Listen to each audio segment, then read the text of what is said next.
It's very difficult to do. And the third one is security, personal security. How do you guarantee personal security? How do you guarantee that people feel safe? And everything else is a means to those three ends.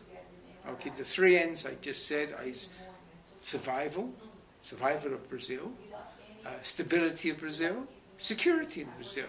Everything else is secondary to that, and that's where corruption comes in. It's not the most important problem in society, and that's why corruption doesn't get that kind of attention unless you have this luxury of those three things, where you have guaranteed existence, guaranteed stability, guaranteed safety. Then you can start on corruption.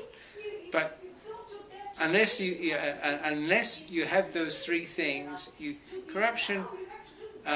tolerate corruption as long as it's not destroying those other three things. And where corruption, and in some countries like Congo, Nigeria, Kenya, which are grossly corrupt, you can't get stability, you can't get safety, you can't even guarantee your existence. Now, if your army is totally corrupt, you'll lose the war. That's it. And other people will take you over. Your country will, in fact, there have been countries that have disappeared in the last 30, 40 years. There is now, after 100 and how many years existence of Belgium, Belgium is in danger of breaking up into Belgium is rich. Belgium is prosperous. Belgium is European, educated, anything wonderful thing.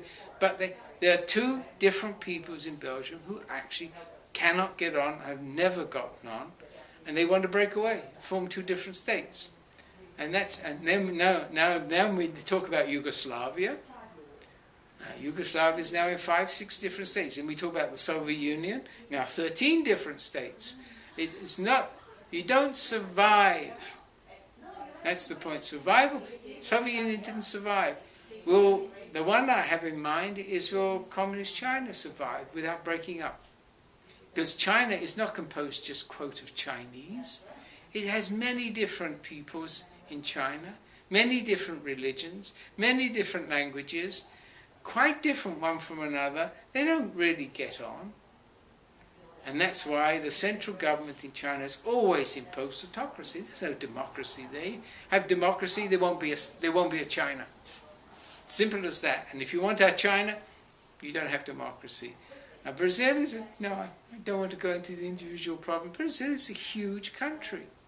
The north is quite different from the south. The east is quite different from the west. How it keeps itself together is actually a miracle.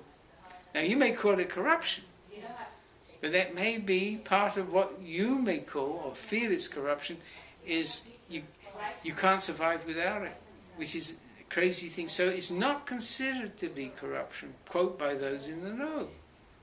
They understand why things have to be done the way they are. If they're done differently, there won't be a Brazil. It'll all break up. Now, what is the value of keeping Brazil? What is the value of keeping an Argentina? What's the value of keeping a Cuba? Different countries, comparison again, take quite different, have first different cultures, different languages, have different values. And it's those values that you have to sort out. What comes first, and what you can't do everything once. What has to be sacrificed? And this is again coming back to corruption. There are some countries like New Zealand and Finland and Sweden. They're quite small, very small populations. They're very homogeneous. They have the same religion, standard religion.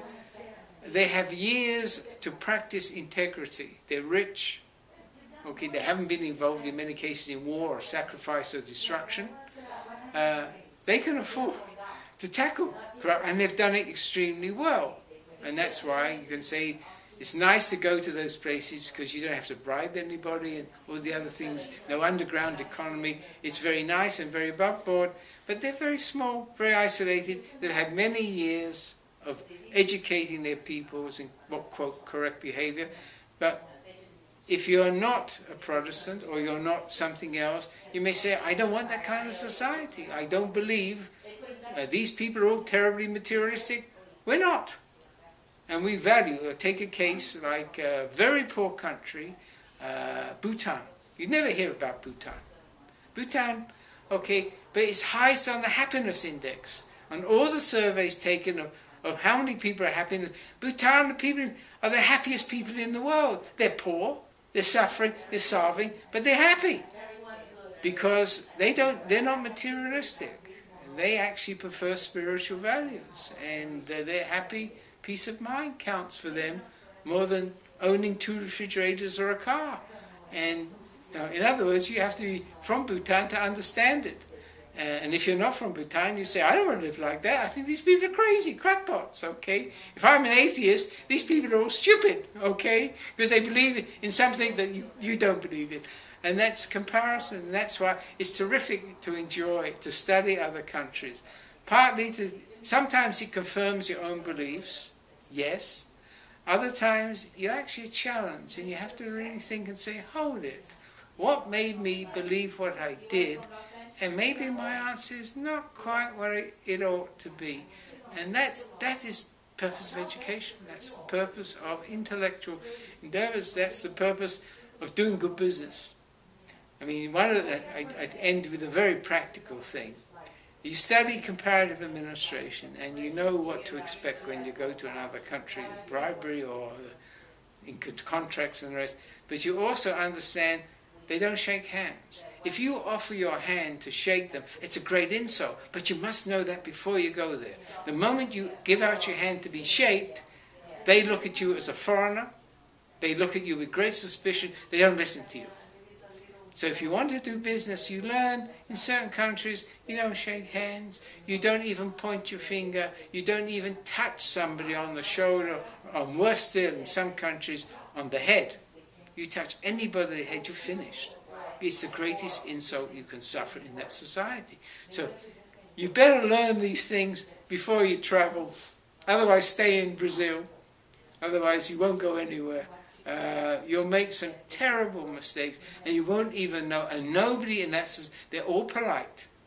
Nobody will ever tell you off. Okay? But they don't have to. You're just, in their eyes, a nobody. And you won't go anywhere, anything. This is what we call the great question of the ugly American. Americans, when they go overseas, are not the same as they behave in the United States. But their diplomats sometimes behave exactly the same as they were tourists and don't understand why the countries in which they are the United States representatives, they're a disaster. And we call them the ugly Americans. So that's it. Now, people who visit the United States say, oh, my image of what Americans are like is quite different. People aren't what I thought they were.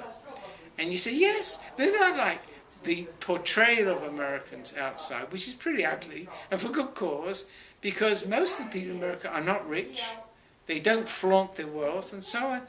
And they're actually genuinely liberal. They're tolerant, and they get along with each other, and you read about terrible crime, but hey, it's not that terrible, okay? Amongst certain sections of the population, yes, but then everybody tells you, don't go there.